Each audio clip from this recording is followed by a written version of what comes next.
make, and I want you to keep in mind throughout this video.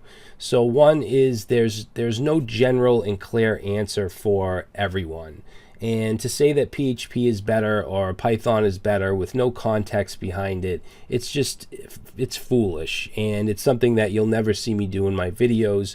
The purpose of these comparison videos is to really just take a look at both technologies in an unbiased way, and it is unbiased because I use both, I like both, just to help people decide which path they may want to take. All right, it's also to learn more about the languages and what they're generally used for. And I base these videos on facts, research, general opinion, as well as my own opinion, because like I said, I have worked with both throughout the years. Now with that said, don't ever get all of your information from one place, such as this video. When you research anything, make sure you have multiple credible resources, because there's a lot of fanboys out there that they'll just trash whatever they don't use. If they're a PHP developer, they'll just trash Python any chance they get. Maybe they had a bad experience and they didn't understand it, and they just want to discredit it. And you can't listen to trash like that, because it's based on pure emotion. It's not based on any kind of scientific data or facts or anything of any intelligence. So that's the reason I make these videos, is to kind of combat that kind of stuff. Alright, so the first thing that I want to address is the fact that Python and PHP, although they're often compared, it's almost like comparing apples to oranges because of the language use. PHP is strictly for building web applications. It's extremely popular for web development on its own, or through frameworks, or through content management systems like WordPress. That's its job. That's what PHP does. Python, however, it's used for web development, but it's also used for many other things. So it's a general purpose language, and Python is getting more popular every day, but not necessarily for web development. Machine learning and AI, it's huge right now, and Python plays a big role in that genre. Okay, same with data science, automation, stuff like that. So there is a very clear difference in the two languages and their purposes.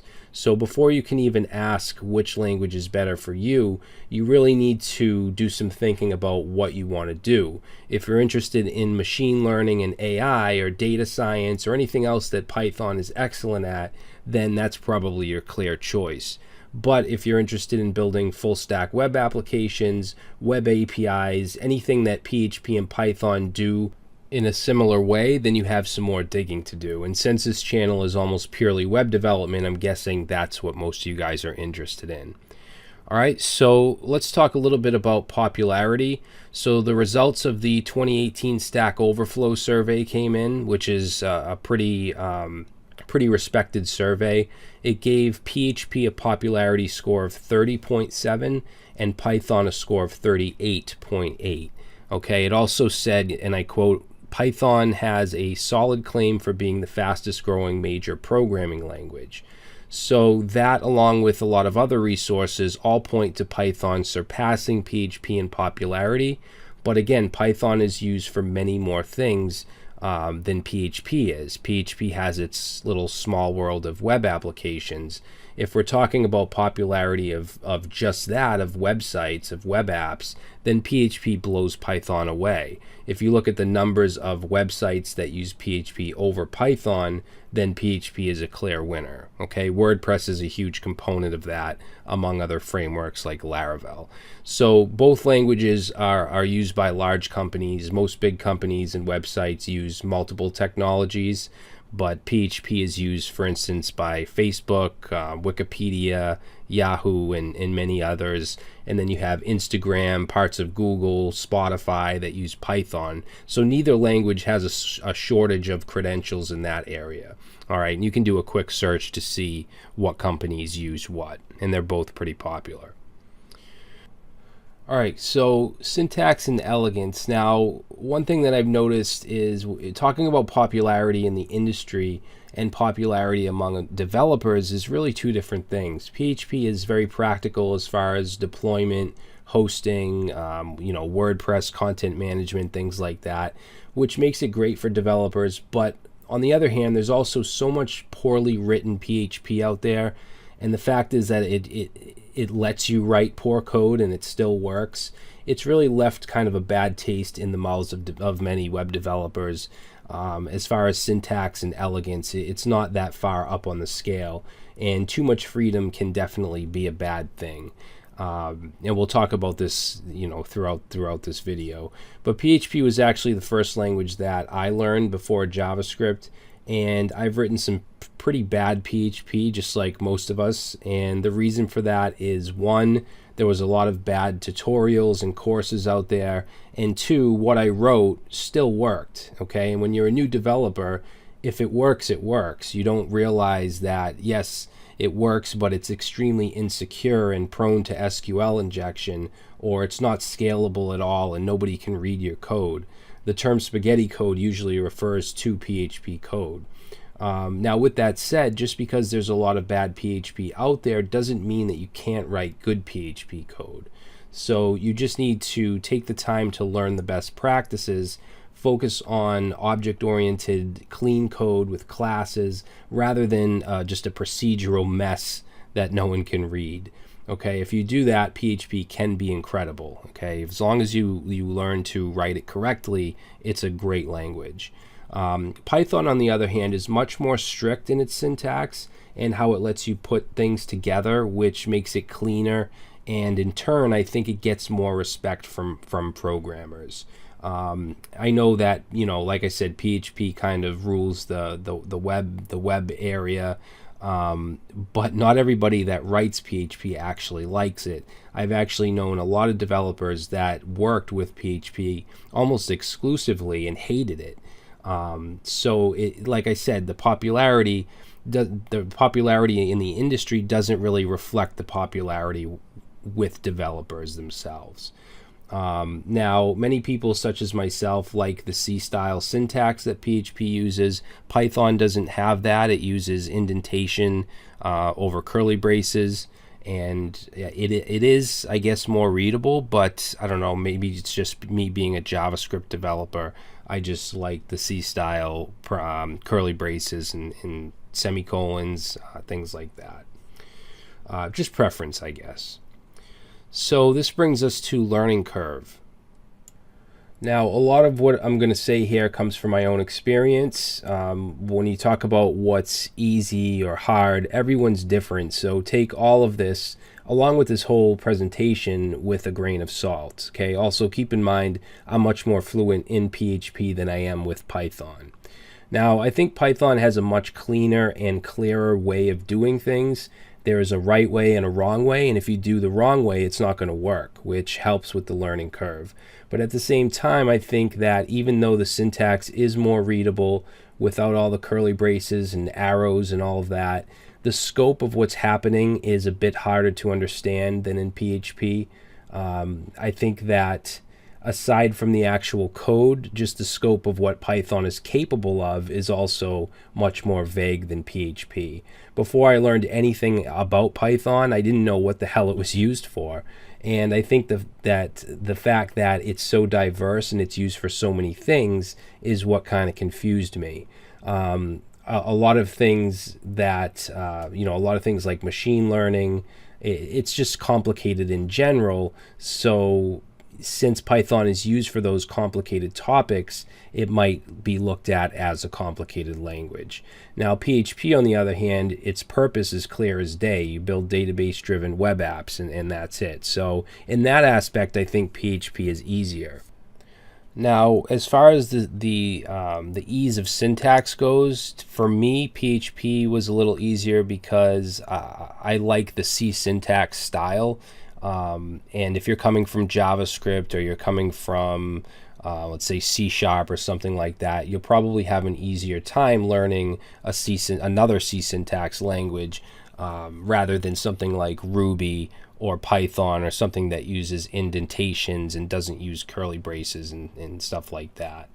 Now, what is hard about PHP and what really sucks is that the right way and the wrong way is not always clear, okay? And the wrong way often works, but it causes more problems down the line.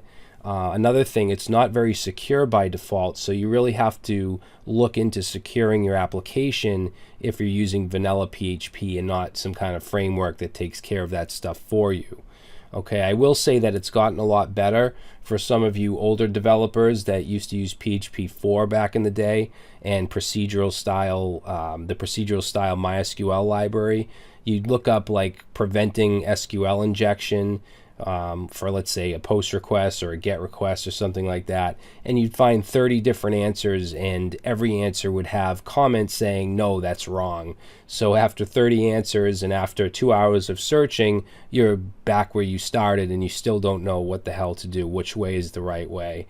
Luckily now with PHP 5 and then PHP 7, we have PDO with prepared statements, we have filters, stuff like that. It's much easier than it used to be. All right, so to sum it up, my experience of learning both languages, if I were to compare learning them to, let's say, building a piece of furniture, learning Python was like following a single booklet of a particular set of instructions to build something that was fairly complicated. And learning PHP was like having 20 sets of instructions to build something fairly easy, not knowing exactly which one to follow or having to kind of Mickey Mouse it together using multiple instructions. But again, some of that stuff isn't relevant today because PHP has greatly improved in that aspect. But it still does have that. I mean, it still has these problems. They're just not as bad as they used to be. All right, so let's talk about frameworks and content management. So in my opinion, both languages have two incredible frameworks. PHP has Laravel and Symfony, and Python has Django and Flask. And you'll see some others here as well. I've used all of the PHP ones. I personally do like all of the PHP ones, but you're not really going to see jobs using like CodeIgniter or Cake PHP anymore. At least not a lot of them. The ones that I mentioned are really the top dogs. So Laravel is just incredible. I've said it before. Even people that despise PHP, they have a respect for Laravel because of the work that's been put into it, the elegance, the ease of use. Symfony is also a great framework. Laravel actually uses Symfony components, and Symfony 4 is now a micro framework to start with, so you can use it for like microservices and back-end APIs. You can also build it into a full-fledged large-scale application, which is really cool. And I've used Slim. Slim is another micro framework for building RESTful APIs. Now, as far as Python goes, it has Django and Flask, which are two very different frameworks, which is good because it depends on which type of developer you are as to which is better for you. Now, Django is very high level. There's a certain way to do things, the Django way. It reminds me a lot of Ruby on Rails. Some people agree with that. Some think it's crazy. It's just my personal opinion. Similar to Python itself, it maps things out for you, which is good for the learning curve because it allows you to not make too many mistakes. Not to mention it's extremely powerful when it comes to web applications. There's not much you can't do with Django. Setting up an admin area in a couple commands. There's migrations. There's a lot to the framework. It's really elegant and it's really easy to use. And then Flask, on the other hand, is also a great framework, but it gives you much more freedom. It's much more low level. And it doesn't give you enough to actually hang yourself with, but you have the freedom to structure your files how you want. You can put everything into one single file if you want, and it's also really powerful. So I would suggest either one. They're both great. I do have a series on Flask if you're interested as well. Now, both languages have great package managers. Python has pip and PHP has Composer. Setting those up on different platforms has become pretty easy. There was a time when setting up Python with pip on Windows was really difficult, but now with Python 3, pip just comes installed with it and there's no need to install it separately. Also, setting up the virtual environment that Python recommends is pretty easy as well on all platforms. All right, so when it comes to content management, there's really no comparison. PHP just wins hands down against any language WordPress is still very popular, and it allows you to quickly build sites or applications where clients can log in and they can update and create content. This is very valuable for freelancers, and it's actually where I got my start from.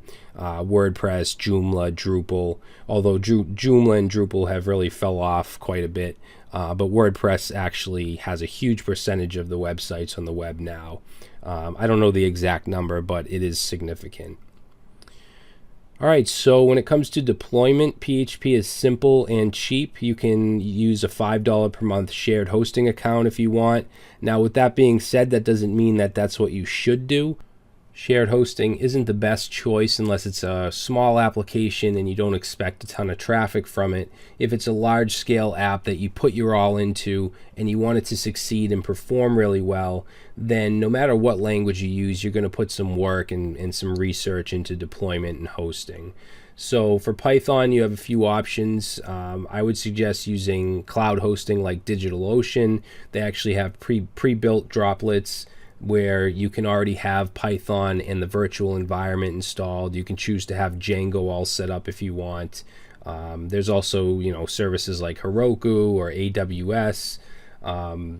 You don't have as much freedom with those services, but it's a bit easier to deploy, especially Heroku. And deployment can be tricky for any technology. But the fact is, with PHP, you can pretty much throw it up anywhere, whether it's vanilla PHP or WordPress or something like that. You can pretty much host it anywhere, which is a nice advantage. All right, so let's wrap this up. My bottom line and advice is to, one, find what you want to do. Look at job stats, figure out what you're passionate about. Do you want to build web apps, or are you interested in data science, AI, etc.? Anything but web apps, Python is probably the clear choice over PHP. But if it is web development that you're interested in, run through some tutorials, documentation, take a period of time to see what you like and don't like about each language. That's one thing that I didn't really talk about is enjoyment. Maybe PHP has a few more jobs, but if you hate writing it, then you should probably look into Python or something else, of course. These aren't the only two languages, the only two choices. I prefer Node.js over both, but that's not part of this video. I'd suggest reading and watching other videos like this so that you can have more than one perspective. I'm just one dude and I can only give you so much information. I only have so much experience. So don't take all of your advice from one source, even if that source is as awesome as I am. I'd also suggest building something of your own in both technologies. It doesn't have to be vanilla. Maybe build a small Django app or a small Laravel app.